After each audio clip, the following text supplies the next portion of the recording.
Ég opna e-mailið þá, bókun á morgun. Já. Ég bara, shit, ég á enga bíla. Þannig að það var eina í stöðunni bara að fara út á bílasölu daginn eftir, keypt bíl og hann var bara afhentur hálftíma seinna inn á loftlega hótelinu. Já. Og þannig byrjaði þetta.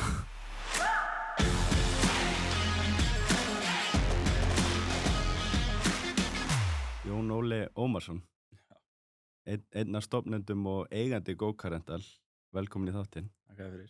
Hvað var svona byrjunni, þú veist, hvað Já. það sem að vakti áhugaðinn og af hverju að fara í og reka bílalegu? Já.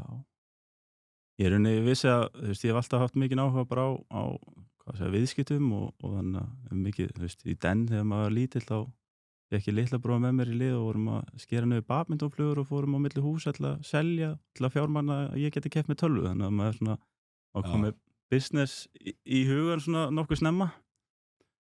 Og síðan hafði maður mikið brennandi áhuga á bílum, vissulega. Og eitt sumarið, ég var að vinna á hóteli hjá pappa. Ég var yngri og elst nokkurnu einu upp á hóteli og þá var maður bara að þjónusta ferðamenn bara alla daga ársins. Og ég hafði mjög gaman að því að hitta ferðamenn, þú veist, það var alltaf fólk í góðu skapi, fólk var í fríi og bara svona lítið vesen. Já. Og síðan þegar ég er í Vestló þá kynnist ég Steinari meðandanum mínum og erum að gera verkefni sem heitir stofnun fyrirtækja í Vestló. Og hann kemur inn sem sem aðili bara á atvinnulífinu til þess að gefa feedback á hugmyndirnar okkar og ég held að hugmyndin okkar var bara, þú veist, að flytja inn iPhone-hulstur og selja það eða eitthvað. Já. Bara eitthvað basic. Og hann segir okkur frá þá hugmyndinu þegar hann er með það hugmynd að stofna Kuku Campus. Og ég náttúrulega bara, ég hlæja á hann og hvernig þetta er í huga að kaupa franska bíla og veistu hvað þetta bíla mikið og annað. Og við höldumst í sambandi og ég fyrir síðan í háskólan og fer í skiptunum til Kanada og já, sumari áður þá er ég að vinna hann heyrir í mér eftir Vestló og biður mig að koma að vinna hjá sér í Kuku. Já. Ég tek hann eitt sumar með honum og það var bara hörkufjör. Ég fer út í skiptunum til Kanada, hann hringir í mig þegar ég er hálfnaður með önnina í rauninni, hann jólin. Bara herði Jónli, þú ert að fara að koma heim. Ég er komið með verkefni fyrir okkur. Við erum að fara á stað með bílalegu. Ég hugsa bara, er ekki í lagi með því. Veistu hvernig samkeppnin er, þú veist, á bílalegumarkanum. Þá, fyrir 10 árum. Já. Þá var hún alveg orðin helviti djörf, sko. En ég einhvern veginn hugsa bara, fokkit, þú veist, maður hefur engu að tapa.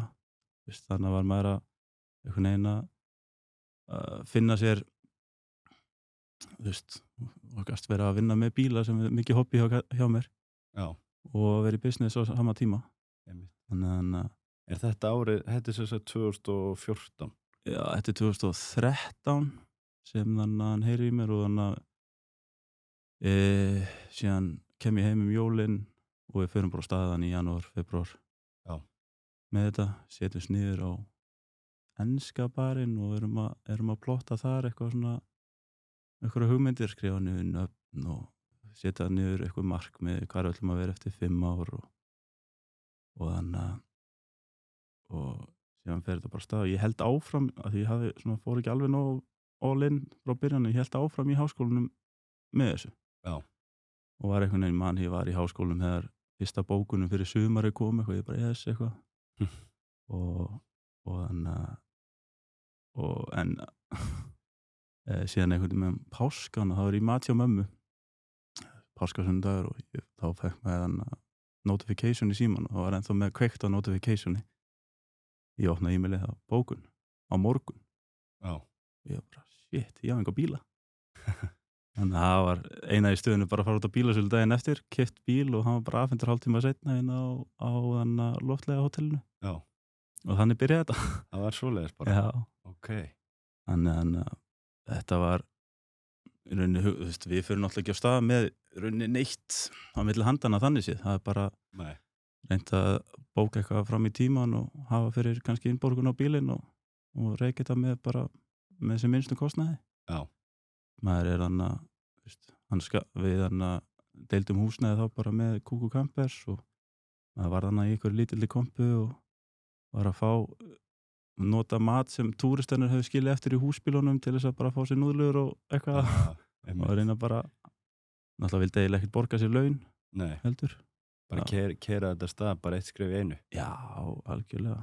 En hvernig var svona eins og þannig erum við að tala væntanlega 2014 Já. þegar að Go-Car Rental fer á stað og kemur hann að fyrsta bókun segirum við kringum páskana. Hvernig var eins og fyrsta sumari til dæmis? Shit, það var, maður hefur ekki drifið þetta almennilega upp. Það er fínt að gera það hér. Þetta var, það var engin stoppar á heimasíðun okkar. Nei. Þannig að hún var opin út í eitt.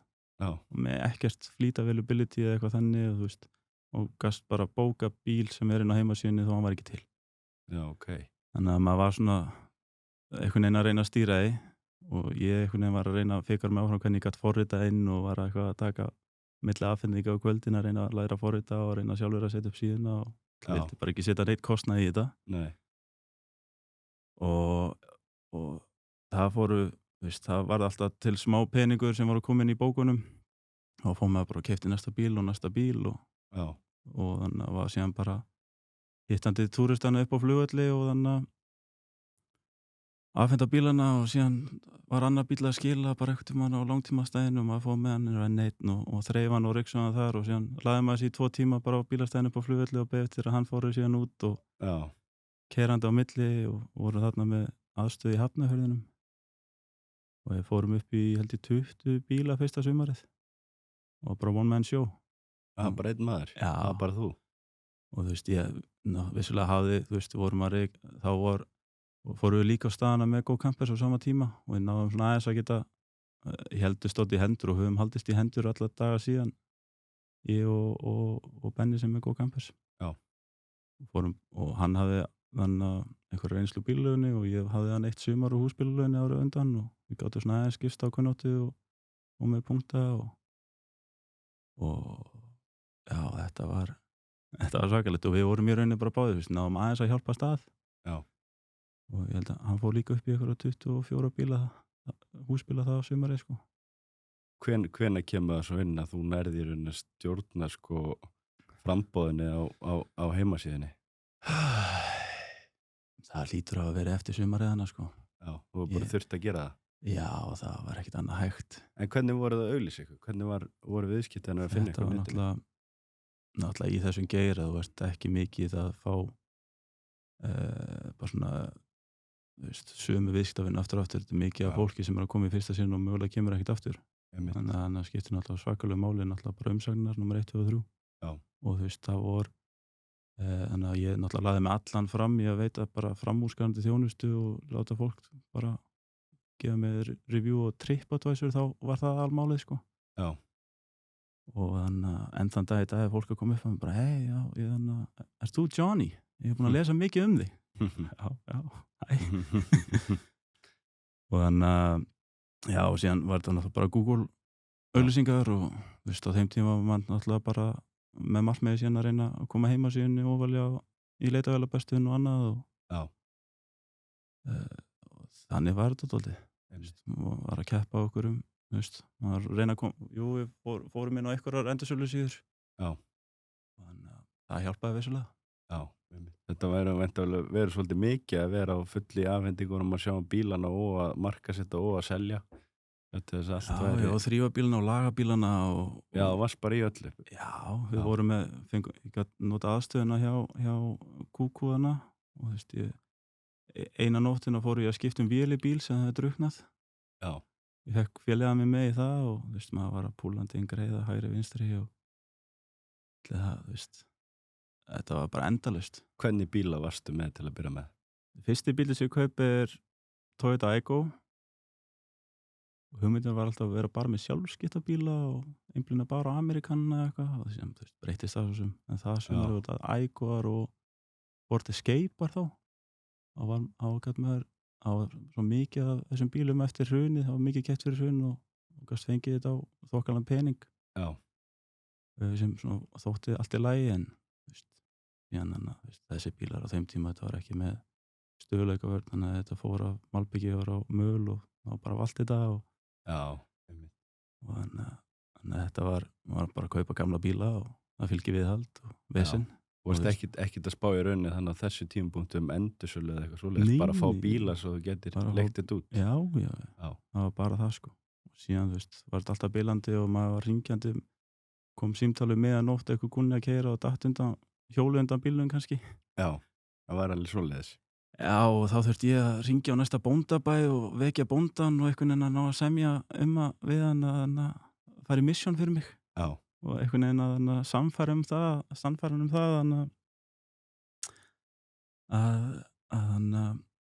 og selja honum það, hann þyrfti bara að gera það. Já, koma aðstoða. Já, það var ótrúlegt sko. En á hvaða tímapunkti svo færðu fyrsta starfsmannin?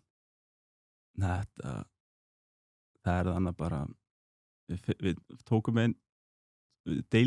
fengum einn starfsmann sameiginlega í lok sumars til að hjálpa okkur aðeins að þrífa bíla.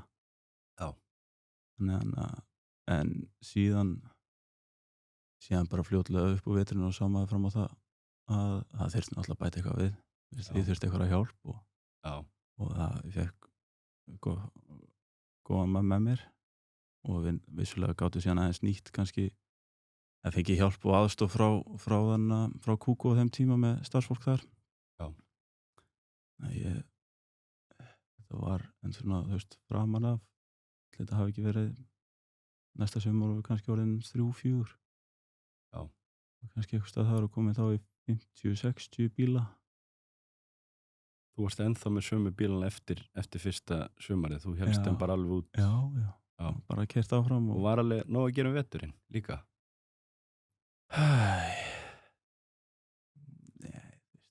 Jú, það var eitthvað að gera. Já. Og þannig að maður náttúrulega bara varð að halda þessu í vinnu, þannig séð. Já, varst að hafa einhverja tekjur inn á þetta. En þú varst ekki að taka þessi númeraplötunar og... Jú, líka. Líka? Já, á þessum 20 bílum kannski varst að keyra á 5-10 bílum og síðan, Já. Hver einasti dagur sem númerið lá inni munaði kannski, 1000 kall á dag í tryggingar bara. Já. Það var borgað sér frekar að ekki borgað 1000 kall á dag í tryggingar á bílnum. Einmitt. Sem var ekkert að leiðast út, sko. Já. Einmitt. En hvernig þessir 20 bílar, varstu með þetta á bílalánu þá eða hvernig varstu að fjármagna þetta? Já, við fengum þannig að það var eina í stöðinni, sko. Já. Og eins og þetta bílalegin dálítið þannig, sko, að þetta mikið gíraði rekstur. Já, þarf að vera það kannski. Já, og síðan þetta náttúrulega svakalega dýrt að rauninni viðhalda tekjum að þú varst alltaf að vera endurfjárfesta. Og þetta að falla í verði bara leið og keyrir út úr umbúðinu þannig að þetta mjög tricky business. Já, mjög tricky business, sko. En hvernig svona, ef við förum aðeins yfir bara svona hvernig bílalegu markan er búin að vera núna bara hvernig var fyrir COVID og svo kannski eftir COVID að það er náttúrulega búin að breyta skífulega á þessu 10-11 árum sem að þú ert búin að vera í bransunum. Hvernig voru svo næstu áraðna? Talaðu sumarið 2015, 16, þau voru, það var náttúrulega mjög þægilegt á þessum tíma, þá maður að, það er aukning á ferðamönnum bara 20% á ári, ár frá ári.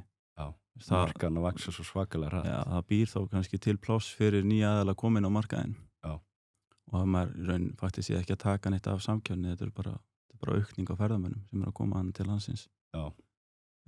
Og þetta þannig að alveg fram í rauninni að COVID-inu, þetta var náttúrulega bara búið að vera blúsandi sigling þannig sé á þessu. Já. Verðin þannig sé breytt, hafa í rauninni ekkert breyst mikið. Nei. Vetrarverðin en þó bara sömu skítaverðinu sem ég skil ekki alveg hvernig við erum að láta það ganga. Já. En svo voru hana fyrir 10 árum síðan. En þannig að síðan þegar váfer þá kemur dálítið högg. 2019. Já. Þá kemur dálítið högg, sko. Og síðan í kjölfarið þá þannig að kemur COVID-ið og ég meina COVID-ið þetta vorum bara samt 5 manns bara þegar COVID-ið hitti. Vorum að reyna að vera skynsum, ekki vera ofgýra sig, ekki fara í ómikla fjárfestingar, reyna að saksa niður lánin og gera þetta dálítið heilbrigt. En en þannig að þegar COVID kemur þá er henni það var svakalegt. Já, Það var bara eins og fótunum var kipt undan manni og maður sá bara fram á helviti svarta tíma sko. já, Við þannig að það var bara einu stöðinu var að reyna að gera það besta úr þessu. en þrauka þetta bara af. Já, við náðum að halda allus fólkinu þökk síðan að úrræðinu sem ríkið gaf okkur og fórum í rauninni bara að selja bílana. Já. Og byrjaði í rauninni bara að selja nýjustu bílana sem mestur láni voru ákveðnandi á. Og hvernig gekk það að losa sig við þá? Það var fín, COVID var gott í bílasölu, fólk hafði ekkert að gera nema að kaupa sér húsnæði og bíla. Já. Og það var ekkert eða ráðstöðutekjunum í utanlandsferði sko. Nei, einmitt. Þannig að það fór allir og var allir bara hangandi í tölvunni og skoða hitt og þetta. Já. Þannig að það gekk ágætlega að selja bíla en síðan tíman við tökum stefnumótinn veturinn 2020 og þá erum við bara hugsandi með okkur bara hvort þetta sé ekki bara komið gott en þannig við nokkuð að vera að standa í þessu. Já, hætta þessu bara. Já, þetta var orðið, það var ekkit upp úr þess að hafa öll þessi ár og við vonum bara svona, maður var alltaf einhvern veginn að halda áfram að gjöfinni að reyna og Já. að voða lítið sem, skildi ekkit eftir. Nei, einmitt. Að því til þess þurfti alltaf að vera að kaupa síðan nýja bíla og síðan öll arðsemina þessu fór bara í bankana í vexti sko. Já, var þá bara allt eigi fyrir náðans búið að þurrkast út? Já, það var, já, það má segja það sko. Já, en hvernig var þetta eins og að þið upplifið svona fyrst kannski 2019 þegar VAR fer hann í apríl?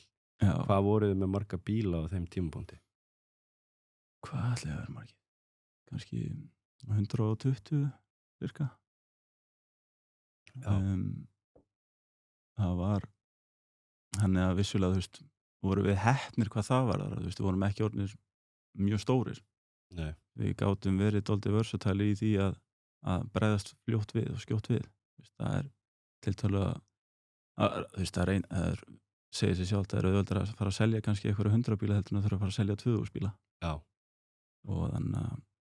Og þá líka skipti kannski sköpum líka hvernig bíla maður hefði verið að kaupa inn og það er grunnurinn kannski í þessu að það þarf að kaupa bíla sem seljast aftur sko. Já. Þannig að nema og kerir þetta þannig mótil og kerir þetta bara út sko. Já. En þá verður kúnin ekkit ánægður endanum með bílana sem hann er að fá. Nei, einmitt, alls konar vandamál sem fylgja því líka. Já, og svona einhverjum, hvað ætli hann, 2016, þá er maður, búið með 2 ár að vera að kaupa notaða bíla endalaust og þá loksins fer maður bara að kaupa bara nýtt. Já. Til þess að reyna að sleppa þetta vesen en síðan, þú varst að kaupa nýja bíla, þeir eru alveg líka til með að bíla. Já, einmitt. En annað 2019 sem sagt, þegar VAR fyrir á hausinn, eru þið þá að fá mikið afbókunum kannski fyrir sumar sem var búið að bóka inn hjá okkur? Já, en sko, þetta hittar að ná í mars, svona sem þetta byrjar einhverju viti, í mars 2020, nei, fyrir VAR, já, sorry, ég var að rugla sér við COVID. COVID var akkurat ári eftir, það var mars 2020. Maður er smá í þoku bara ennþá, þetta er líka virðist vera svo langt síðan, sko. Já, en tími fljótur að líða.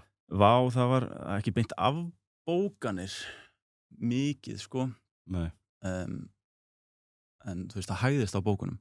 Já. Alveg klálega, vissilega, og þá líka bara færri sem komast til Íslands örugglega. Já. Og þannig og það var ekki færri sæti. Já, ekki jafn mikil samkeppni á flugmarkaði og það voru ekki jafn ódýrt að koma til Íslands með flugi allavega. Nei. Þannig að það hökti dálítið. Þannig að það var alveg, það var smá challenge. Já, er einhver svona sérstakar aðgerð sem að þið fóruð í að fækka bílum eða fækka starfsfólki eða? Ég meina, VAR fer hvernig í maí, júní 2019. Þú ert búin að fjárfesta í rauninni fyrir sumarið.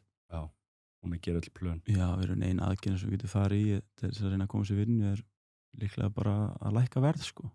Já, og keyra þetta út. Já, bara reyna að koma sér vinnu. Já. Og það var sama og allir gerði, sko. Já, einmitt. Og þannig að Þetta ekki láta þetta standa, búin að fjárfesta í þessu. Já, það er dýrt að láta standa. Já, en svo getur líka verið mjög dýrt að keyra þetta vitleysum verðum. Já, já, getur fengið það í baki mjög fljótt. algjörlega, En algjörlega. ertu þá að reikna út þegar þú ert að velleggja bílana, ertu þá að reikna út bara hvern kílómetr með við kostnað og svo setur þú bara einhverja álagningu á það eða ertu mjög mikið að skoða bara hvað er markaðan að gera? Þetta er mjög mikið á markanum, en síðan er maður með svona ákveðna punkta í þessu sem er bara lágmarksverð. Þú veist, ég veit hvað það kostar mig, þú veist, að reka bílinn bara Já, alveg bara, ef ég strýp allt í burtu og strýp þetta alveg niður, þú veist, þá þannig að ef maður kannski komið niður okkur tölu fyrir ákveðin bíl, hvað þetta má alls ekki fara í, sko. já, Og þá eru kannski sumir sem eru að bjóða undir því verði jafnvel já. og þá tekur maður bara ekki þátt.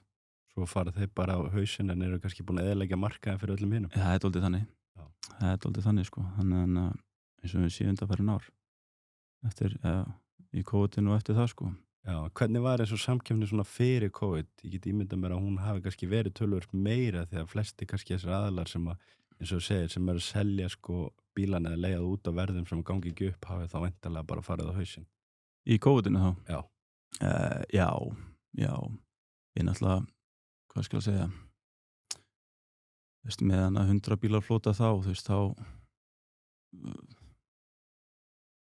er erfitt að finna eins mikið fyrir samkeppni þegar maður er meira bara svona að reyna að sækja í hlutdeild með lítinn flota þá, sko.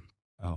En jú, maður, þú veist, maður var alltaf að sko, þú veist, verðin bara daglega og, þú veist, og reyna að vera með samkeppnisæðu verð og þannig að reyna að koma sér í vinnu.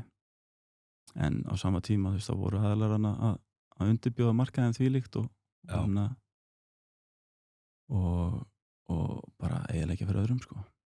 Og síðan þú veist, eru menn kannski þannig að þetta er ekki sama vara kannski endilega sem er verið að bjóða upp og þó verði, þú veist, að líti út á endursölu síðanum. Já. Það er bara að vera að selja þér eitthvað bílflokk og þú veist, það er ekkert á bakvið það hvort þetta sé 10 ára gamall bíl eða nýr bíl. Nei, Þannig að það getur verið erfitt að keppa við það þegar þú ert bara með nýja bíla. Já. Þannig að maður er svona, en þá, þú veist, þá skilar þetta sér endanum bara í umsóknunum og þá skiptir að máli nummer 1, 2 og 3 og vera með góðar umsóknir, sko. Já. Við, þú veist, höfum alltaf lagt mikið upp úr því og erum, þú veist, eins og í dag þá erum við bara með hvað bestu umsóknir á bílaleigumarkaðnum og bílaleigumarkaðnum, sko. Það leggir mikið upp úr góðri þjónustu þá. Já. Og hvernig eru þið þá að gera það öðruvísi heldur en til dæmis aðrar bílaleigur? Maður sé mikið að kannski svona stærri bílaleigun sem er kannski með yfir 1000 bíla að þau eru kannski komin í svona að fólki sæki bara kannski lyklan í einhverjum skápum og eitthvað svona, þetta sé allt meira og minna sjálfvirt. Já, en þú veist, fólk kýs að gera það síðan. Já. Þú veist, það vill, þú veist, það er örugglega framtíðin. Eru þið með eitthvað svoleiðis? Já, við erum með það í dag, að hluta til. Já. En þannig að síðan er þetta náttúrulega bara að þegar kúnin er að fá bílinn að þú veist ekki að pússa einhverju auka drasli á hann. Já. Og veist, kannski að reyna að gefa þér tíma með honum og fara kannski í ferðarplunni með honum og þannig að reyna að gefa eitthvað aðeins ekstra. Já. Og svona, þú veist, að hjálpa líka, þú veist, oft þegar maður tala við kúnuna þá kemur þeim ofta óvart að maður sé lokal í rauninni, sko. Já. Það er bara sjálfgætt fyrir að hitta Íslendinga. Einmitt. Þannig að og síðan líka bara að hugsa vel kúnan þannig séð, þú veist, að gera vel við hann, reyna, þú veist ekki að okra á kúnanum, sko, hann fer heim þá vilt að hann sé sáttur og tali vel þig og tali við vinni sína og segja að hann koma til þín næst þegar koma til landsins. Já. Þannig að maður er svona að horfa í stóru myndina. Einmitt. Það er náttúrulega besta auglýsingin, ánægði viðskiptavinir. Já, algjörlega. En hvernig hafi verið að díla við eins og bara maður sé marga bílaleigur að það er að koma upp alls konar tjón og alls konar mál? Ertu með einhverju góðar sögur eitthvað svoleiðis? Já. Hvað sem eru komið upp síðustu árin? Já, þú veist, þetta er þess að erfiðust aðstæðna sem er alltaf settur í þegar kafbátni verða til. Já, farið í ána. Já, það er drekkt bílum. Já, þannig að það var eins og ég lendi í einum bíl fyrsta sumarið og það var bara það var í Þórsmörk og ég fórum meðanótt, sótti leiði kerru einum og fóru með annan bíl og ætlaði að skipta við hann og var búin að tala við viðskiptavininn og þannig og síðan kom í ljós að viðskiptavinurinn vildi meina að þetta væri bílnum að kenna en ekki honum og því bílinn hafði keyrt og síðan dáið stutt eftir hann keyrði upp brúnni Dreipið á sér já og þannig að það var svona, þú veist, sákunni fór ekki sáttur í burtu af því það var ekki tækt að hann eiga við hann og hann áttaði sig ekkit á rauninni hvernig þetta gerðist Nei. og ég man að, þú veist, hann vildi mótmæla greiðsluna á þessu og eitthvað og ég, þú veist, að tói eitthvað að spotta þannig að hann er stoppar rauninni bara upp í leifstuð og tekin lögregluskísla á honum sko. Það var svoleiðis og endanum þá unnuðu það mál sko en annað mál man ég þegar þannig að það var ein fjölskylda frá Fraklandi sem lendi að drekja Explorer við sækjum bílinn og fólki þá við séum betur og vildi bara fá þau á skrifstofuna og síðan að setjast bara niður með þeim bara útskýra stöðuna fyrir þeim og þannig að við rauninni, þú veist, þannig var þetta gamall Explorer og ég bara þú veist, við getum leist þetta svona, þú veist, við getum farið og keypt bara nota vél, við þurfum ekki að kaupa nýja vél, hún kosti þetta, þú veist, vinna við þetta mun kosti þetta, þú veist, ég er ekki að taka inn út úr þessu, ég vil bara fá bílinn aftur í lag og þetta það sem það mun kosta í stæðan fyrir að fara að rukka fyrir nýja vél og þú veist, og reyni að ég fara að búa til einhver business úr þessu þú veist, þá ég bara að strípa niður allt verð til kúnans og bara, þú veist, ég verð bara að taka á mig en að bílinn er óleigu hafi vissilega í einhverja mánuði eða eitthvað sem það tekur að gera við þetta en reyna að gera bara rétt hvað kúnan og ég man, þú veist, þetta var svo erfitt atvika því hann var annars standandi fjölskylduferðin ég var að útskipta fyrir honum með alla famílina hjá sér og hann bara brast í grát og þú veist, það var bara einhver bóndi og þú veist, hann bara sá fram og þetta var bara hálfsárslaun eða eitthvað sem hann þurfti að punga út fyrir þessari viðgerð ekkert grín að lendi í þessu nei og þetta bara, þú veist, það er að síðast það sem hann vil gera sko sérstaklega út í fríi já og þú veist, og ég var annað þú veist, að gerast það kvöldi til og ég hóa í meðenda minn þá og þannig að hann var í einhverju stekkjunapartí og átt að fara í einhverju stekkjunapartí og við hann erum að tala við hann sko og bara þetta var reikalegt sko Já, ég get ímyndað með það en það er kannski margir sem að halda að einhverja bílalegur sem að kannski oft hann skilningun að bílalegur græða á tjónunum bara svo væri sko Já. Það alls ekki þannig það séu allir bara á ofrukka viðskiptaðinn það var náttúrulega ég myndi ekki gera það þannig og ég þannig að það getur vel verið að sé eitthvað aðalega núti sem að gera það sko Já. en þannig að það bara það ósiðferðislegt það bara þannig tjón geta náttúrulega alltaf komið upp en eru þið þá, þú veist, eins og þannig í þessu tilfelli, eru þið þá búin að segja þeim að, þú veist, þau eru útryggð, þau eru til dæmis að keyra út í á og Já, kúnni veit það fyrirfram og þú veist, það náttúrulega parturinn að því líka þú veist kannski að þannig að hitti kúnnan fyrst og vart að fara yfir, kannski spyrja hann út í þú veist hvert hann að fara og eitthvað, hann segir já, ég ætla að fara upp í Landmannalaugar þá pekkar inn í, herðu þú veist, þú veist að fara að passa á þessari á, þú veist, kerðu svona yfir hana og eins og með alla fjórhóldur spila þá varstu bara þetta standard í ræðinu, bara varstu ótreyðu hvert vastjónum þú veist, ekki fara þú veist, áinn getur breyst yfir daginn þannig að þó hún sé í lagi morgunin að tjekka hann aftur og fer tilbaka kvöldi að þegar búið þannig að bræða eins meira og bætast í sko í jökulárnu sérstaklega sko þannig að þetta er, þú veist, í rauninni þannig að rauninni að veita betri þjónustu með að tala betur við kunnum en á sama tíma erst í forvörnastarfi þannig að þetta er svona win-win má segja sko og þú veist, þannig reynir maður líka þá að tryggja að bílarnir komið til baka í lagi þannig að ef maður var að reyna að græða á tjónum ef maður myndi gera það, þá myndi maður bara sleppa að segja þetta og gera þetta og bara ennur líklanir bless og þannig að vonandi skilja hann tjónum tilbaka svo við geta ofrukka Já, það var náttúrulega glóðuleg sko En hvernig er svona, þú er búin að lendi í að 2 bílar farið til á eitthvað fleiri tjón á þessum árum endalega miklu fleiri búin að fara til á en það er svona þessi minnistæðustu atvik þetta var svona hann í byrjun sko, síðan bara læri maður með árunum á þessu og þetta er alltaf lang erfiðustu tjónin og leiðilegust sko og þannig að veist kannski líka erfitt svona þegar þetta fótaði fyrst eins og við talarum fyrsta árið að þá er bíl úti á nýbyrjaðir í rekstunum veist ekkert hvað afleiðinga það hefur Nei, ég var bara, veist, ég veist ekkert hvað ég var að fara út í hana sko en þú veist, það er dálítið þannig maður verður bara þannig að kýla á þetta. Já. Það er dálítið þannig að hik er að sama að tapa, sagði ykkur. Einmitt. En hvernig svona, þú tölum aðeins samkeppni áðan en fyrir COVID þar sem að menn voru kannski að keyra verðið niður sem að voru ekki svo standa undir sér og urðu svo kannski bara beint gjaldþrota í COVID. Hvernig var þetta svona eftir COVID, samkeppnin og verðlagningin á bílalegu markaði bara yfir höfuð? Hvað, þú veist, þetta er náttúrulega bara spurning frambúð eftir spurning, sko. Já. Þannig ef það eru fleiri ferðamenn að koma til landsins heldur en bílaflotinn hefur stækkað á milli ára, þú veist, þá verður til meiri eftirspurn og síðan öfugt. Þannig að núna, þú veist, það var náttúrulega erfitt að fá bíla þannig að stuttu eftir COVID bara út af bara alla versmiðir voru stopp og þannig að vantaði flugur í bíla og hvað ég man ekki hvað þetta var. Einmitt. En svona fljótt á litið þá fór markaðurinn dálítið, þú veist, bílarnar fjárfestu dálítið mikið og fjárfestu ef eitthvað sko. Já. Eftir COVID til að koma sér aftur í sömu horfur og þannig að þau mistök allavega, eða þú veist, mistök, þú veist, það hefur bara valdið því að verðið hefur lækkað. Já, einmitt, það er óframbóða bílum. Já.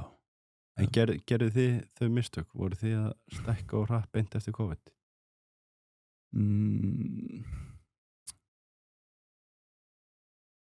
Já, sko, það var erfitt að meta þetta, sko, að einhverju leyti, það má alveg segja það, sko. Já. Maður var svona, maður vildi alltaf, að því við líka fórum síðan út í það, þannig að, já, bara fórum í þannig að fluttum í húsnæði, suður frá stórt húsnæði og þurftum einhvern veginn að hafa undir því húsnæði. Já. Þá fjárfestu dálítið duglega í bílaflotunum til þess að reka húsnæði og þannig að það var, þú veist, það var kannski sölukannelan ekki tilbúin í þannig að hjá okkur tilbúin að bæta á því svona miklu flotan og það var bara datt nýtingin niður. Já. Þannig að, jú, það má alveg segja það og við á samt öðrum, ég held að það nú bara verið flestir sem hafi Langflestir náttúrulega. Spennt búandi aldrei mikið en fljótt eftir COVID. Já, það var náttúrulega svakalig sprenging. Já, en líka síðan bara sem fylgdi bara verð á bílum bara rauk upp úr öllu valdi, sko. Já. Og fjármagnskostnaður sem fylgdi því. Já. En hvernig er þetta þessu í dag? Hvað eru þið með marga bíla? Þetta eru 1200 bílar í dag. Já. Og með húsbílunum, við erum búin að samina núna húsbílleguna og bílleguna. Það heitir bara bílalegan Go.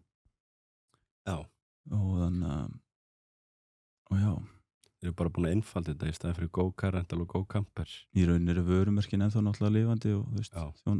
Já, er það ennþá sér vörumerki bæði? Já, þú veist, eitt sem að leiða út bíla og eitt er með húsbílana og síðan er með Go leigu sem er langtímalegan og síðan, þú veist, síðan er þetta að fara út í náttúrulega skiptir öllum mála að selja síðan bílana aftur þannig að það er að setja ykkur heimasíða fyrir bílasöluna þó við séum ekki sjálfur að reka bílasöluna, sko. Já. Það var þetta bara bílar og sölu út í bæ, sko. Þannig að, já. Hvað eru þið? 3 eigendur af þessu? Já. Það er þú, Steinar og Benni. Já, sem var með Go Campers. Já, einmitt. En hvernig hefur verið svona, þú veist, eins og eftir COVID núna, eins og síðast ár? Já. Var það til dæmis, var það aukning á síðast ári eða? Nei, það var náttúrulega verðin dróðu svakalega saman í fyrra. Það var náttúrulega jarðeldarnir leika okkur dálítið grátt. Já. Það var þannig að framan ári var lítið bókað, eða þú veist, minna bókað milli ára bara því fólk hafði minna áhuga á Íslandi. Það var, þú veist, eins og þannig að bara klúður náttúrulega hvernig þetta var, hvernig fjölmiðlar úti voru að taka þessu og vara við ferðum til Íslands og bara hræðslu áraður sem fór allt og mikið úr böndunum bara. Já. En það var þannig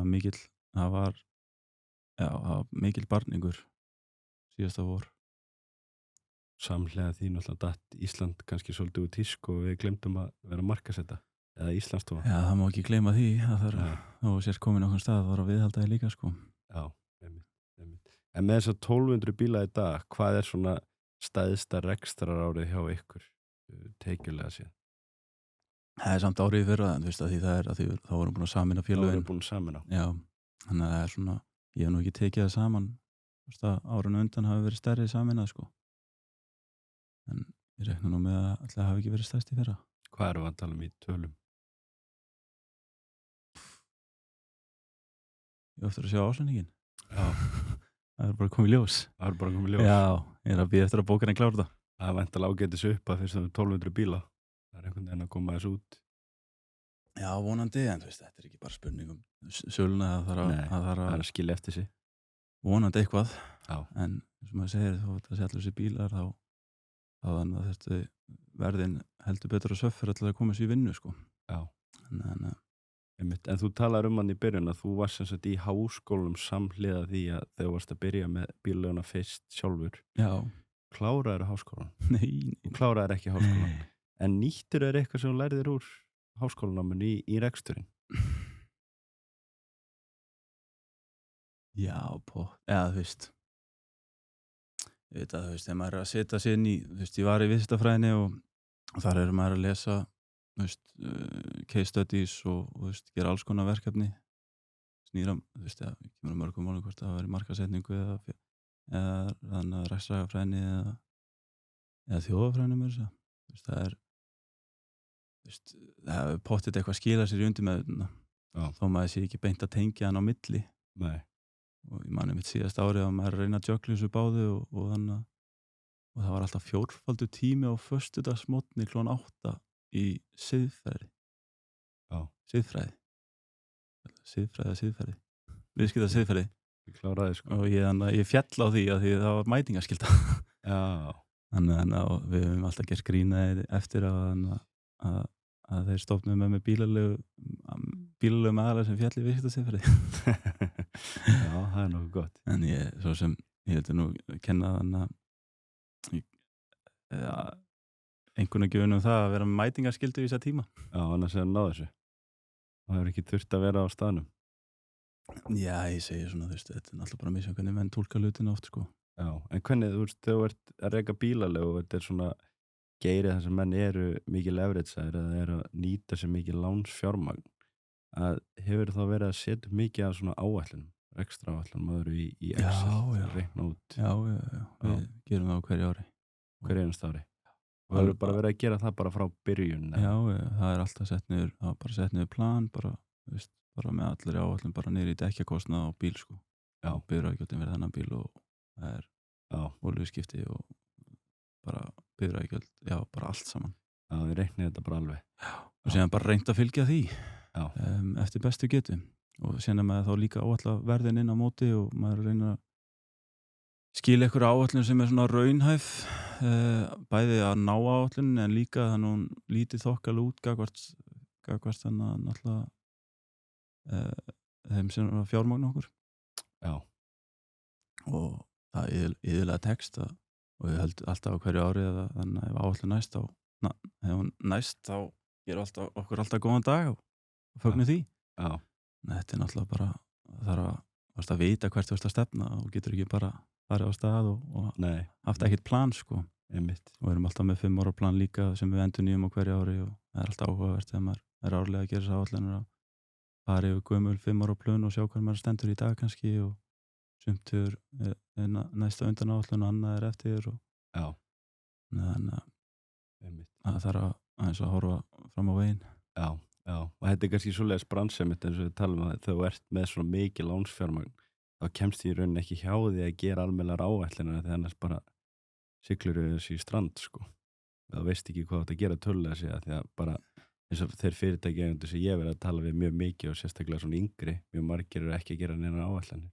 Já, það þannig. Já, en það eru kannski svona fyrirtæki sem eru þá ekki að nýta sér lánsfjármagn heldur. Já, algjörlega. Nei, það náttúrulega bara, þú veist, það enginn að fara að lána eða neitt nema og sína fram á einhver áætlun og þannig og hafi trú á verkefni með þér. Já. Því annars það eru bara að brenna peninga. Já, það er að vera vel græn áætlun líka. Já, þú veist, það ekkit endilega alltaf gott því það alltaf sjá í gegnum það. Nei, einmitt. Ef þetta er þannig að reyna að fegra hann eitthvað, það, þú veist, það er reyna að áætlanir bæði, þú veist, til þess að sýna eitthvað fram á veginn en líka, þú veist, að vera marktækar og raunhæfar Já, og þú veist, þú ert að ná áætlun, þú veist, það er alveg sigur að ná áætlun já, einmitt. hvort sem það er á kostnaðarliðinni, tekjuliðinni eða eftir niður í ykkur ákveðna flokka og það er þannig bara eitthvað sem maður hefur lært í gennum ári, eða þú veist, verður alltaf betur og betur með árinu, sko. Já, ekki oft talað að gera sko 2 tegundir áætlum, gera best case og worst case og leta banka fá best case. Já, og síðan fylgjum maður sjálfur worst case og fagna því að hún næst. Já, það er stjórn á vendingunum, sko. Já, við hefum nú ekki gert það, sko. en þú veist, það er meira bara svona þegar maður í áætlunargerðinni að reyna að skoða töluleg gögn frá fyrri ári eða fyrri árum og í samanburðunum og sjá hvað maður mögulega geti gert betur og hvað maður gerði vel og þú veist, þá var maður kannski frekar að haldi í þar, sko. Já. En já. En hvað, þú talar núna voruð þess að sameina í fyrra, er það ekki rétt? Go Carental og Go Campers. Hver var svona helsta ástæðan fyrir því? Það er bara samlegar áhrif. Já. Við erum búin að reykja það samlega í öll þessi ár og alltaf deilt skrifstofu. Við erum rauninni sikkvort félagi en samt deilum við saman skrifstofu alltaf og en okkur fannst bara við vorum og við höfum alltaf verið saman í húsnæði og þú veist, með allt staffið og þú veist, síðan er fólk að vinna saman sem er með sikkvoran vinnuveitandan í rauninni. Já, einmitt. Þannig að þetta var bara mikil samlegar áhrif, þú veist, og við vorum alltaf að diskutera bara, ég borgaði þennan reikning og þú borgaði þennan, en þú átt svona marga bíla sem eins og AdBlue eða eitthvað, bara þú átt sína 30 AdBlue bíla og þú átt en ég á 50, en þú tekur 70% af þessum reikning og það var bara endalaust debate þannig að skipting á kostnaði. Já. Og síðan líka bara þannig að geta samnýtt starfsfólk. Já. Þú veist að getur þannig að óþarf að hafa sikkurinn aðalinn í einni að afhenda bílubíl og hinn að afhenda húsbíl. Já, einmitt. Og líka bara tryggja kannski betri rekstrar, grundvöll, samkeppnishæfni. Já, 100%. Já. Er það ekki svolítið búið að vera þróun núna eftir COVID að maður sér allan að þær bílalegur sem ég er að fylgjast með eru bara að vera stærri og eru kannski búin að sameinast eða kaupa mikið að minni bílalegum versus eins og fyrir COVID það var þetta mikið bara af alls konar bílalegum, alls konar stærðum. Já.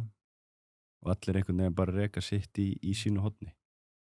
Jú, náttúrulega þú veist á þeim tíma náttúrulega var líka ferðamæðurinn að auka svo mikið þannig að þetta var ákveðið tækifæri þá.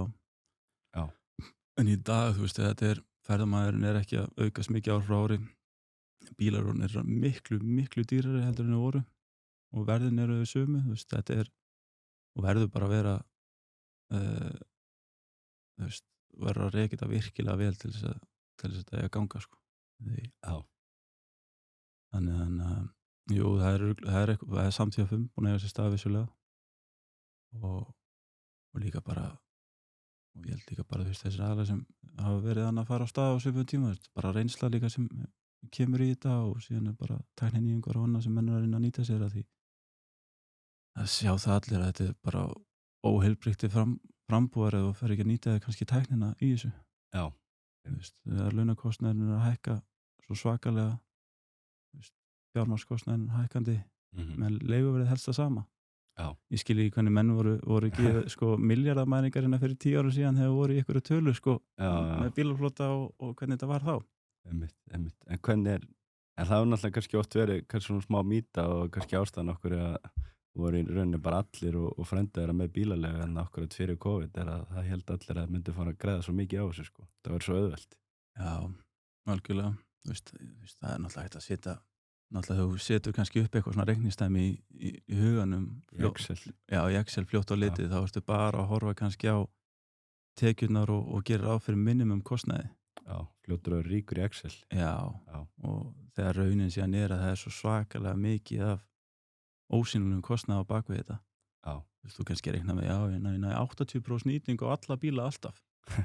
Wow, því líka tekjur maður. Já. Og þá bara ég hef alveg efnað þessu, ég hef efnað þessu og síðan nærða ekki þessum tekjum inn, markaðinu breytist, þú farið eitthvað áföll á markaðin, COVID eða váfer á hausinn eða veist, það er náttúrulega núna bara raunin býð maður bara eftir að kalla gísi eða eitthvað og þú missir hellinga bílum bara í stórtjón sko. Það kemur bara næsta. Það bara næst, þú veist, við búum á þessi eigi bara þannig. Já, það partur af þessu. Já. Þetta viðkvæmi bransi. Það fljótur að sveiflast upp og líka fljótur að fara niður. Já, það tóndið þannig að við höfum krónuna að þakka það líka. Já, hvað þegar þú varst að tala tækninýjungur og varst að tala einmitt árið við settust niður að var að skoða að nota eiga í verðstýringu. Já, það svona bara eitthvað hugmynd sem kom upp á borðið til okkar sko. Þú treysta því alveg 100%? Nei, ég gera það ekki. En þarf maður sko að þú talar að þið náttúrulega eru með manneski sem þá að fylgjast með verðunum og ég hef með heyrt þetta hjá öðrum bílalegum maður að fylgjast bara með verðunum á hverjum einasta degi, bara markanu, hvað er að gerast. Er rauninni ekki hægt að búa til bara eitthvað skript sem að gera þetta fyrir þig, bara eitthvað kóði?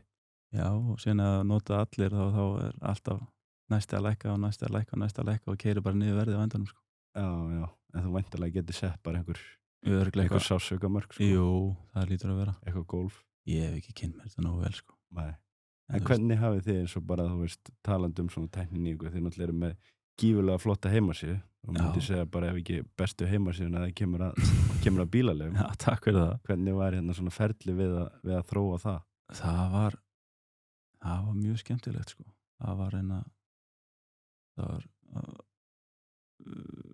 Við í rauninni vorum þannig að það var einn kunni sem var fastakunni hjá okkur, byrjaði 2016 og var alltaf að koma til landsins og hann var forritari erlendis og myndaðist mikil vinskapur þar á milli og hann hafði alltaf þann draum að vinna á Íslandi.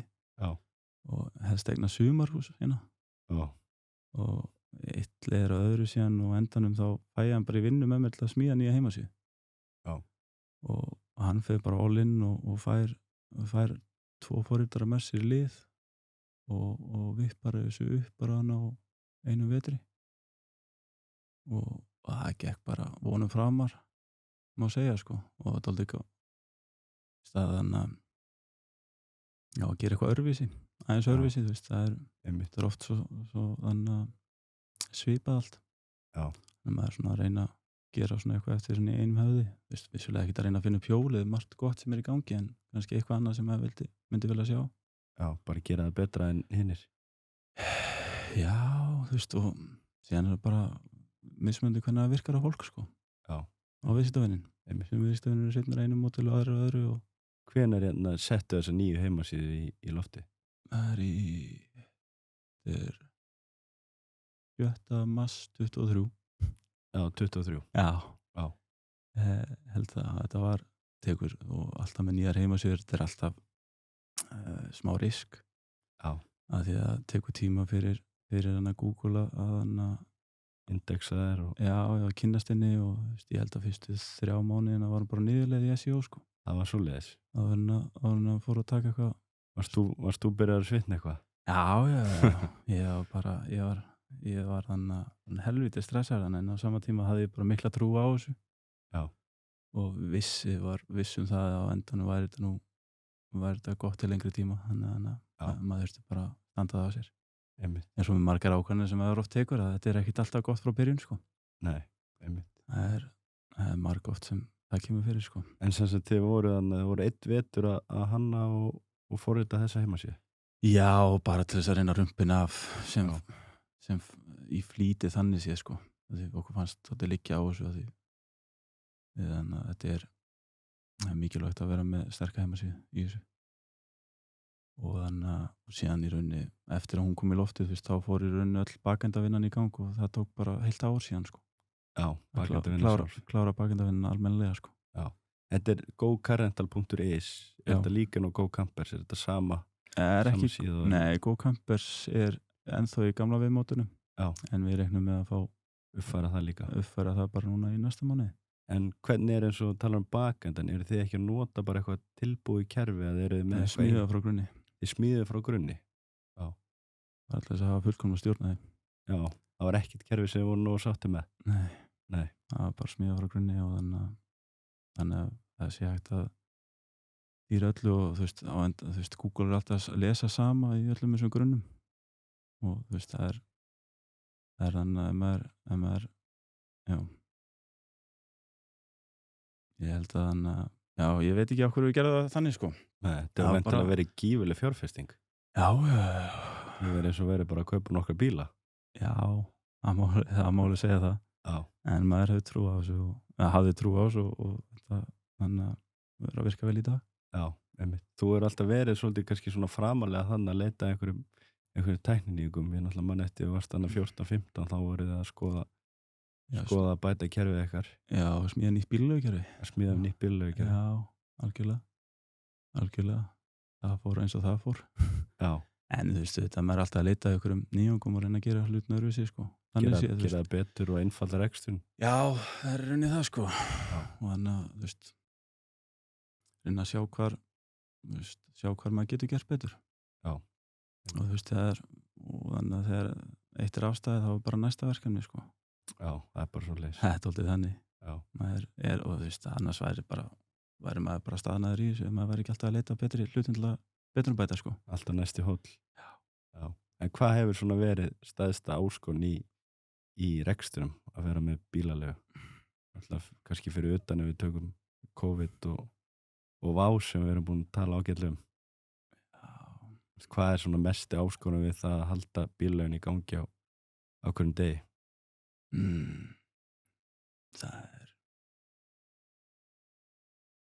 Það er góð spurning.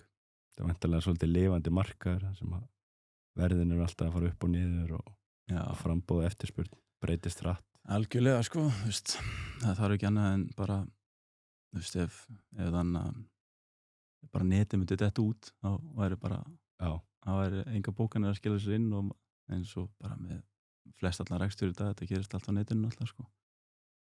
Stærsta áskorun, það er náttúrulega bara þannig að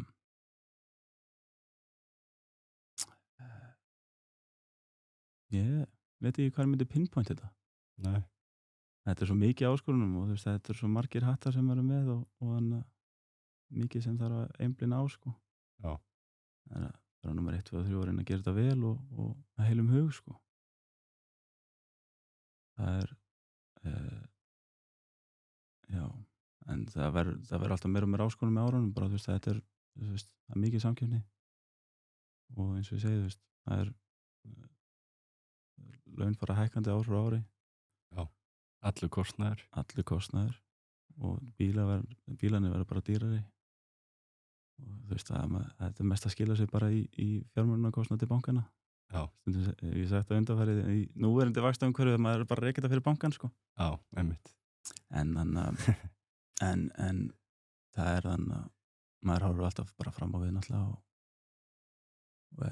er handviss um það að maður sé að gera hlutina rétt og vel og það mun bera árakstur af því sko. Já, það eru þessi gengur þetta ekki? Nei, það er þannig sko. En hvernig er eins og með bókar núna? Þú vorum að tala um heimasíðuna hjá okkur. Eru það að fá meirihlutan af bókunum þar í gegn eða eru þið með einhverja samstagsæla úti? Við erum með franchise líka sem heitir Green Motion. Já. Og þannig að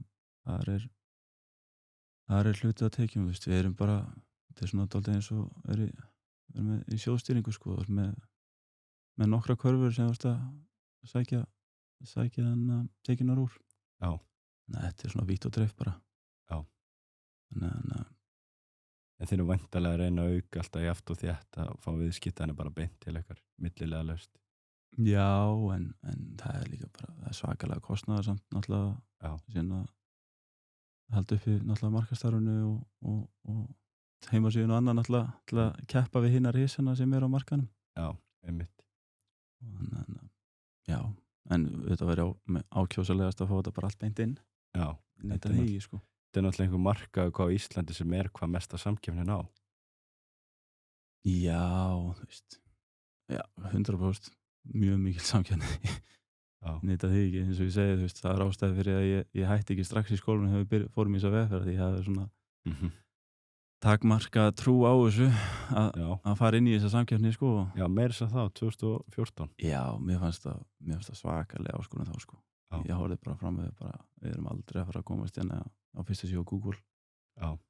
Og þú veist, það mun vera löng vegferð. Einmitt. Þannig að þetta er svona dálítið bara gera þetta á seiklunni og vera dálítið jákvæður gagnvart þessu positífur og þannig eins og bara motto að maður segir bara að þetta reddast sko. Já, Það svona dálítið þannig einmitt. og ekkit ekkit að sökkva sér mikið í neikvæða hlutin og reyna að fókusa frekar á hvað maður er að gera vel og halda svona dálítið upp í positífa andanum sko. Já, einmitt. Þú talar hann að þegar þú varst í háskólum að þú varst ekki alveg vissum að þú ættir að taka stökki yfir þetta. Svona horfandi tilbaka heldur að það hafi verið rétt ákvörðun. Já, alveg Sérðu tímalaust ekkert eftir því? Nei, þó svo að þannig að fjölskyldumennir nokkrir hafa alltaf í mann og spurt hvort maður ætli nú ekki að fara að klára þessa gráðu. Já, eru ennþá að spyrja því? Það hefur örugglega komið smá síðan. Ég man ekki hvernig ég fekk þessa spurningu síðast. Það Já. er kannski, það er samt 3-4 ár síðan örugglega. En þú veist, ég sé ekkert eftir því. Nei. Ég svo sem veit annars ekkert hvað maður hefði gert ef maður ekki gert þetta sko. Nei. Það hefði verið örugglega eitthvað tengt bílum og þjónustu. Kannski farið bara í hótelrekstur. Já, aldrei að vita. Ég var mjög spenntur fyrir því þegar maður var á hótelinu í dag sko. Pabbi var með hótel og seluð það fyrir hrun og þannig að maður hélt áfram að vinna á því. Já. Og hafði mjög gaman af. Og svona, þú veist, horfandi á hótelreksturum svona til hliðsjónar þegar maður hefur verið í þessum rekstri núna þá getur maður nú alveg ímyndað sér að það væri gjöfulli rekstur, Já. heldur maður. Já. En þú veist, maður heldur alltaf að grasið sé grænna hinum með hólinn sko. Já. Það er oft En þannig. síðan er bara raunin oft önnur. Já. Þannig að svo maður sá bara síðasta sumar, þú veist, þegar þannig að hótelin voru að lendi því að fá mikið afbókunum út af Grindavíkinni og margir að lendi í mjög langa tíma að vera ekki kannski uppbókaðir í maí eða júní fyrir sumarið. Já, einmitt. Og meðan, þú veist, við höfum oft bara verið kannski langt frá því að vera uppbókaðir í byrjun sumar og þetta kemur bara, þú veist, náttúrulega miklu meira spontant þegar fólk er að bóka bíla, náttúrulega byrja að bóka flug og hótel, Já. síðan bókar að bíla og Svo bílum. kemur bílinn eftir. Já. Þannig að ég var mitt eftir nokkra samræði við fólk í hótelgeranum og ég var alltaf að segja bara þetta reddast. Já, einmitt. Þetta kemur, bara haldið ykkur og þú veist, vonandi þannig að fyrir þeirra sækir að samkjöfnin hjá þeim myndi ekki keyra niður verðin til þess að reyna að koma svo út sko. Já. Ég sem veit, ég fylgdist kannski ekki nógu vel með því hvernig það fór sko, en það var bóttið alveg dálítið þannig að högga á hótelin síðasta sumar í verðum sko. Já, einmitt. Alltaf kannski einu munurinn er sá að náttúrulega hótel eru með fastegna sem er náttúrulega hækka í verði eða halda verðinu. Það var svona það sem maður horfði alltaf í sko. Með bílarnir eru náttúrulega kannski að hrynja sko. Það lækka bara í verði. Já. Þannig að það var svona það sem maður öfundaði dálítið hótelin alltaf af að fara í fjárfestingu sem helst í verði og jafnvel hækkar. Já. Og hafa þið tekjur á meðan. Já, og kannski einfaldar rekstur að einhverju leyti. Það fer eftir hvort þú sem með veitingastofan og hvort sett í Reykjavík en allavega hótel er ekki að fara út í á eða eitthvað svoleiðis. Já, ég öfunda alltaf hótelina því að bara kúnni mæti bara til þín og fer og þú þarft ekkert að sækja hann eða þú veist, whatever og hann bara mætir í check-in klukkan 2 og það er bara check-out klukkan 11 og þú hefur hann að 3 tíma til þess að þrífa herbyggja á meðan. Meðan bíllaukunin skilar öllum tímum sólarrings og þú nær ekkert. Veistu ekkert hvernig hann skilar? Já, þú veist, hann segist alltaf að skila þarna og skila setna og þá er bíllinn allt í henni. Svo er bíllinn í einhver allt öðru ástandi og hann kannast ekki við einhver tjón. Já, og ég get ekki leitt hann út aftur og þú veist, þetta er, ég held að hann og bíllinn átt að fara út morguninn eða eitthvað daginn eftir. Algjörlega, þannig að ég held að hann þú veist, þú getur ekkert borið saman einhver nýtingarhlutfall milli bíllegin og hótela sko. Það er bara allt annað sko. Veistu svona hvað eru meðal nýtingarhlutfallin að vera hjá okkur? Bara á einhverjum tímapunkti? Nei, ég pælir kannski lítið í nýtingarhlutfallinu með meira bara svona að horfa á þetta heilt yfir og þannig að hafa lítið á götum sko. Já. En þú veist, það er þannig að allir þetta, maður verið sáttur með 80%. Já. Þú veist, alltaf með dag hér og dag þar og þú veist, þannig að ég held að 80% sé svona raunhæft markmið maður eða svona jaft yfir árið þá? Nei, bara á hæsta tímanum. Bara á hæsta tímanum? Þú nærð bara mest 80? Algjörlega, sko. Þannig að, þú veist, ef þú ert að fara mikið upp fyrir það, þú veist, þá ertu að taka helviti mikið þannig á þetta, sko. Já. Því, þú veist, það er alltaf eitthvað bíl sem er bilaður. Já, það er alltaf að vera Þannig með einhver bíl. tjónaðir eftir tjóni að það einhver önnur bílun að bara hluta pöntun og bíð eftir öðru og hína þessu. Já. Þannig að þú missar alltaf eitthvað úr, sko. Voru að vera alltaf með smá buffer. Já. Já. Það er bara þannig, sko. En hvernig bíla eru þið með þetta? Eru þið með, þú veist, dýra eða útdýra bíla? Hvaða tegundir eru þið með? Allir bílar eru dýrir í þetta. Já, það er allir bílar dýrir. Já. En eru þið með eins og, þú veist, einhver landkrúsir eða landróðar og svona? Við séum ekki örugglega með eitthvað breiðast úrval af bílum á landinu. Já. Þú veist, að húsbílarnir eru teknir inn í þetta. Já. Ég veit ekki hvað þetta eru margir flokkar. Hvað er svona vinsælst? Er það Dusterinn? Já, sjálfsögðu. Já. Það sjálfsögðu. En væri ekki bara frestandi að vera bara með hann? Ég oft í gennum tíðina Taka bara allt hitt út? Oft í gennum tíðina hefur oft verið planið að reyna að einfalda þetta eitthvað og vera kannski bara með 2-3 flokka, sko. Já. En og síðan fer þetta alltaf í hina leiðina. Já, vilt vera með eins breytt úrval og... Já, þú veist að maður var alltaf elendi, þú veist, að kúnni var að biðja svona bíl en maður bara, nei, ég á ekki þennan bíl en ég á þennan bíl. Já. Bara, nei, ég leti eitthvað annað þá. Og maður bara, anskotin, ég misti þennan kuna. Ég átti ekki þennan bíl. Einmitt. En síðan alltaf skiptir þetta líka bara máli, þú veist, hvað markaðurinn vill, þú veist, endursalan. Já. Hvernig bíl myndi ég vilja kaupa mér? Já. Kannski að horfa dálítið á það líka. Og veistu, fyrir hvað tilefni er það? Er ég að leita mér að fjölskyldubíl, er ég að leita mér að snattara, er ég að leita mér að vinnubíl í iðnað eða bara veiðibíl eða eitthvað. Já. Svona að reyna að tappa eitthvað inn á alla markaði. Þannig séð, sko. Já, en þið væntanlega hugsa núna svolítið endursöluna. Já. Áður þið kaupið þessa bíla. Allir áður en kaupið hvern einasta bíl þá pælur í hvort þú getur selt hann aftur, sko. En þið kaupið þetta allt bara umbúðin, þið ekki að flytja neitt inn sjálfur? Nei, bara umbúðin, sko. Er það bara langbæst? Þú vilt náttúrulega hafa bara þjónustuna. Já. Þú veist, í umbúðinu. En eru þið ekki með eins og ykkar eigi vegstæði? Jú. Þið er líka með ykkar eigi vegstæði? Já. Það er eina, þú veist. Það er ein leið náttúrulega til þess að bara hagræði rekstri er að gera hlutina sjálfur. Já.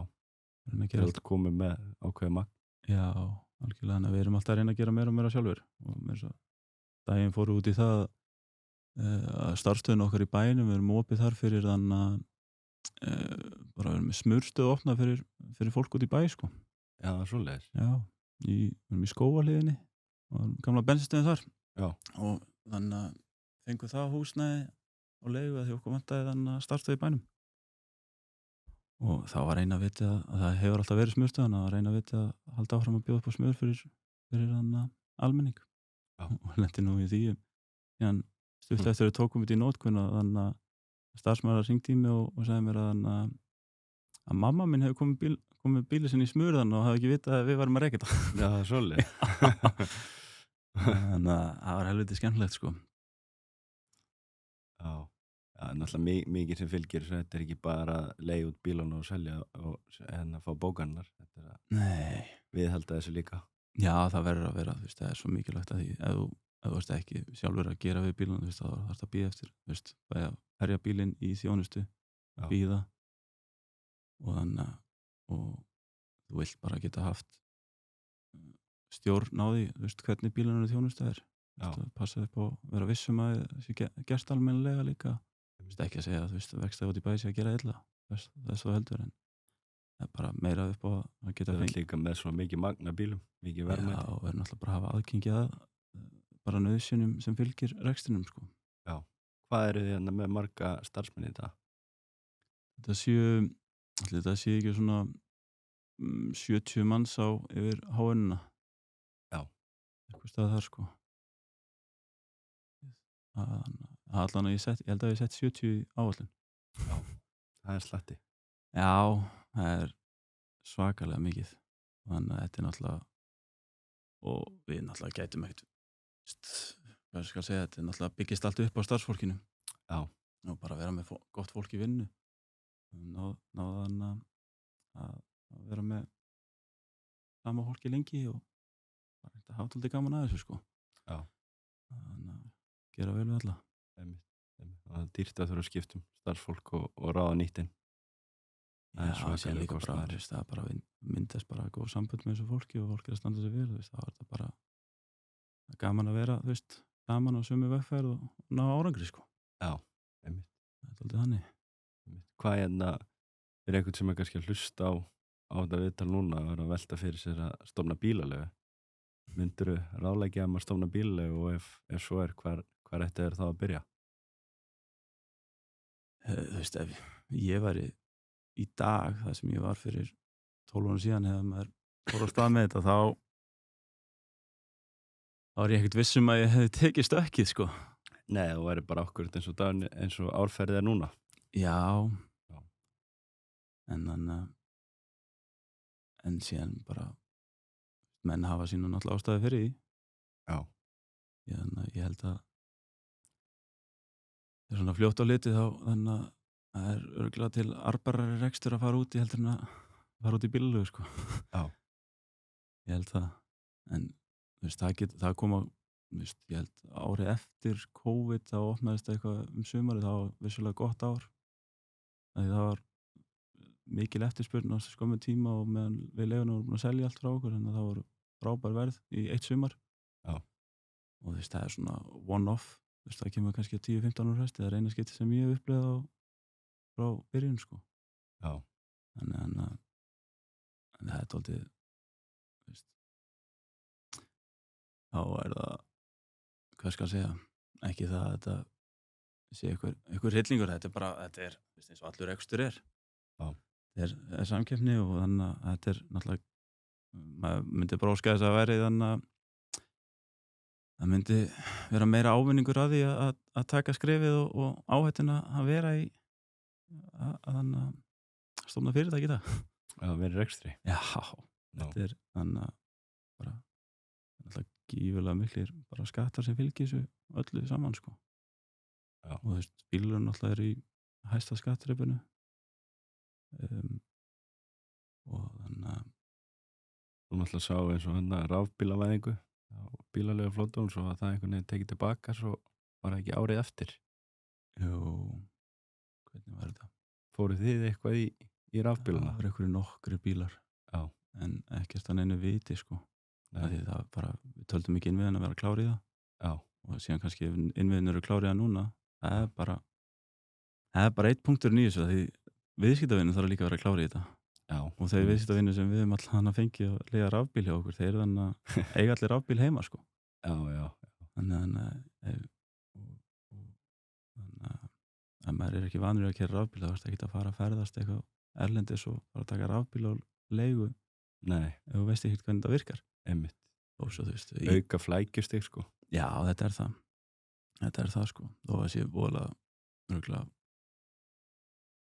markaðsvænt að geta sagt það út af við að keyra bara á rafmagnsbílum á Íslandi á grænni orku. Já. þá þannig að ég held að það muni seint raungerast að það verði alveg fullkomlega rafbílavætt, sko. Já. Það er með hálendið og annað, þú veist, þú þarft bara að jeppa í margt sem fólk er að sækjast eftir á Íslandi. Já, einmitt. Getur ekki verið rafmagnslaus upp á áhlendi. Hvað er alltaf að hlaða? Já, erfið að reyða við það. Algjörlega. En hvernig er svona eins og framtíðarplön og annað hjá okkur? Hvernig er stefna núna? Ætlið að halda svipaðir stærð 1200 bílum eða sérðu fyrir þér á næstu talar að búa alltaf til 5 ára plan? Er einhver svona stækkunar áform? Já, en veist, þetta snýst ekkit endilega alltaf að vera stærstur, sko. Nei. Maður er ekkit beint að orðið það, meira bara spurningum hvað stærð virkar vel hverju sinni, sko. Þannig að ég held að og síðan verður þetta bara markaðurinn leiða dálítið í ljós. Já. Það verður tækifæri til stækkunar eða ekki, en þú veist, eins og staðan er, þú veist, þá er maður ekki að sjá þannig að mikla stækkun í vændum. Nei. Það er frekar bara þannig að reyna að gera hlutina betur og betur bæta ýmislegt og þannig að því þetta er svakalega mikil áskorun að fara í svona stækkanir því þú þarft að endurskrifa alla ferla þú þarft að skapa nýjar stöður og sértækari stöður og það verður alltaf smá kaos með hverju stækkun sem þú tekur, sko. Þannig að það riðlast alltaf eitthvað til og það er alltaf hætta á því að missir dálítið sjón á hvernig hlutinir eru gerðir og þannig að ná ekki að halda upp í sömu góða þjónustinu sem þú vilt. Já. einmitt. veit það sko. Já, ætti að missi boltan. Já, alveg, já. Hvernig eins og núna? Ert þú mikið sjálfur í daglegum rekstri á bílalegunni? Já, svona, já, það má alveg segja það. Ég mæti Suðurréttir held ég svona 4 til 5 daga í viku. Já. Og maður er þann alla daga sko. Já. Hvar þið með starfstöðina? Við erum í Fuglavíkinni, beint á móti Múrbúðinni í Helgavík. Já, hinum með Blúka rental. Algjörlega, þannig að þar komum við okkur fyrir. Já. Og vorum lengi vel í Hafnarfjörðunum og vorum tregir að vilja þannig að færa okkur Suðurréttir til Keflavíkur. Það stóð alltaf til en þannig Já. að ég Var að berjast á móti? Já, það var eiginlega bara við eigendunum sem nefndum ekki að fara að keyra brautina daglega. Já. Vorum frekar að sækja kúnnana stundum, húsbílakúnnana til Keflavíkur og fara með þau í bæinn til að finna bíla sko. Já, einmitt. En þetta var eina skrefið, rétta skrefið fyrir okkur á þeim tíma. Já. En það verður, mér finnst allan að voðalega gott að reyna að vera dálítið involveraður í rekstrinum bara upp á að maður missi ekki sjón á hlutunum. Já. Og svo þetta með frábæra menn með sér sko, sem er að þannig að sjá þetta. Já. Þetta er orðið svo mikið að millistjórnum hingað og þangað sko. Já, einmitt. En það er bara nauðsyn til þess að geta fókusa betur á allt saman. Já. Þú getur ekki haldið öllum boltanum á lofti sko. Nei, getur ekki einn. Sérstaklega að koma með svona marga bíla og mikið af starfsfólki. Já, þetta er svo mikið af verkum sko. Já. Mikið af handtökum og það er svo örugglega ekkert langt síðan að ég gat talið upp öll bílnúmerin á bílaflótanum. Já, það er ekkert langt síðan. Það er ekkert langt síðan ég misti 2 á því sko. Já. Þetta var en síðan það var ekki fyrir en ég egnaði örugglega það var pabbi að maður hætti að pæla svona mikið í bílnúmerum Byrja að spá einhver öðru. Já. Já, einmitt. Hvað myndir segja svona á þessu ferli á þér að svona staðista sem þú kannski lært í rekstri sem er að nýtast þér í dag? Hvað svona í gegnum reynsluna? Já, ég man alltaf eftir því þegar afi var sko með elsta verktakafyrirtæki á landinu, L.S. Skúlason, elstu kennitöluna á verktökunum. Og hann sagði þetta við mig þannig að sumarið 2014 þegar hann er að falla frá. Ég myndi að verður bara heiðalegur í vistum. Þá var ég búin að segja hann að ég væri að fara út í þetta. Já. Og ég reyndi að, og þú veist, ég bara reyndi að taka þetta alltaf til mín. Já. Og þannig og vera ekkert að leyna neinu, þú veist, nú getur allan að lifa með þessu. Já, einmitt. Hefur ekkert að fela? Nei. Nákvæmlega. En hvað sagðirðu, stærsta áskorunin? Nei, svona lærdómurinn. Lærdómurinn. Lært sem þetta nýta þér í dag. Þú náttúrulega lært kannski töluvert meira heldur en þú varst hann í háskólanum. Já, þetta er svo svakalega mikið. En ég hef alltaf reynt að hafa þann að læra á svo margt sko. Bara hvernig þjálfun á starfsfólki og þetta er vinna með hellingafólki og hvernig maður er að díla við hitt og þetta, en það er svona einhvern veginn að reyna að vera bara þolinmóður og jákvæður gagnvart öllu og þannig og hlusta. Já. Og þannig að vera ekki að þannig að taka neinar svona ekki að rössa neinum ákvörðunum. Nei. Og fara bara dálítið vandlega í þetta. Já. Þannig að já, ég verið að taka einhverja krókaliðir. Nei, einmitt. Það sé svona bara réttulegina. Ég veit svo sem ekki hvað það er náttúrulega búin að læra bara á lífi þegar maður byrjaði svo ungur í þessu, þannig að það er margt sem fylgir maður er eiginlega bara búin að alast upp við að gera þetta. Já. Ég er 22 ára þegar ég fer á stað. Þannig að já. Já, margt breytt í dag. En hvar sérðu sjálfa þér, svona næst síðasta spurningi, hvar sérðu sjálfa þér eftir svona 10 ár? Þú ert alltaf með 5 ára fram plan í rekstinum. 10 ára plan, þá er bara komið bara allega fjölskyldu og bara halda áfram að vinna.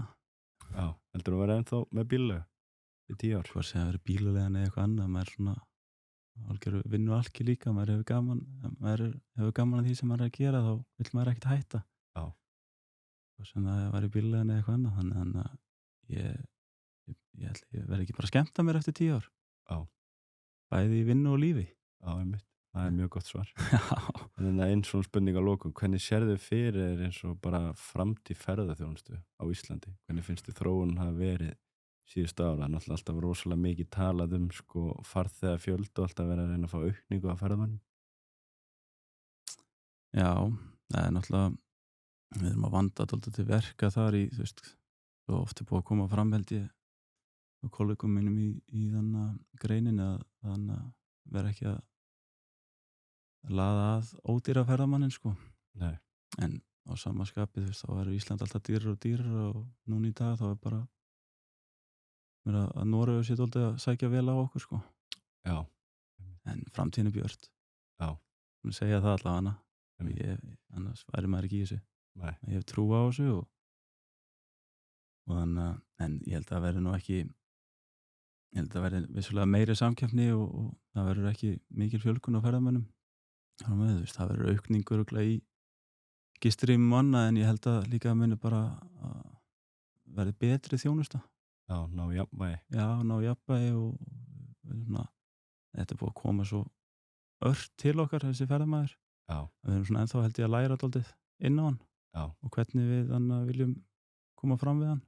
Einmitt.